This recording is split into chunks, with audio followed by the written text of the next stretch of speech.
Ngayon, maglalaro tayo ng piko.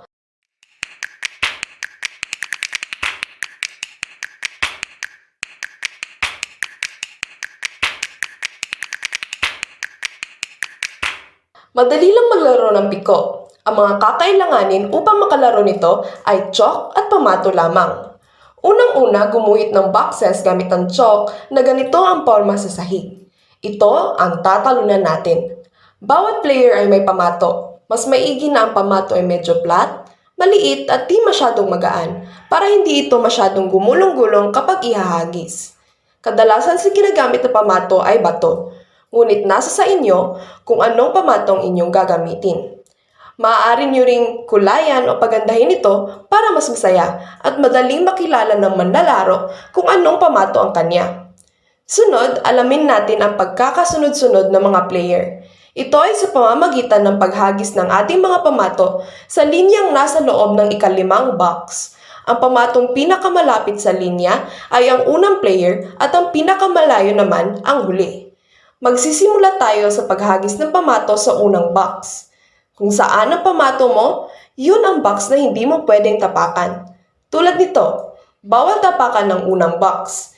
Isa-isang tatalunan ang bawat box gamit ang isang paa lamang.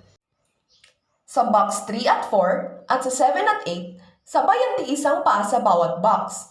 Pag umabot ka sa box na nasa dulo, tatalon ka pabalik at dahil nasa box 1 ang iyong pamato, pupulutin mo ang iyong pamato habang nakaapak ang isang paa sa box 2 at tatalon pabalik sa starting line. Tandaan, bawal tapakan ng box 1 ha? Pagkatapos, ihahagis mo ang iyong pamato sa box 2 at tatalon ka ulit. Ngayon ay pwede mo nang apakan ng box 1 ngunit di na pwede sa box 2 kasi nandoon ang iyong pamato. Bawal umapak sa mga linya. Kapag nagawa mo ito ay susunod na player naman ang maglalaro. Karagdagan din, bawal din lumagpas ang iyong pamato sa box na nakaakda para sa iyo at bawal din hawakan o kunin ang pamato ng ibang player. Kung mangyayari ang alinman sa mga ito, susunod na player naman ang maglalaro.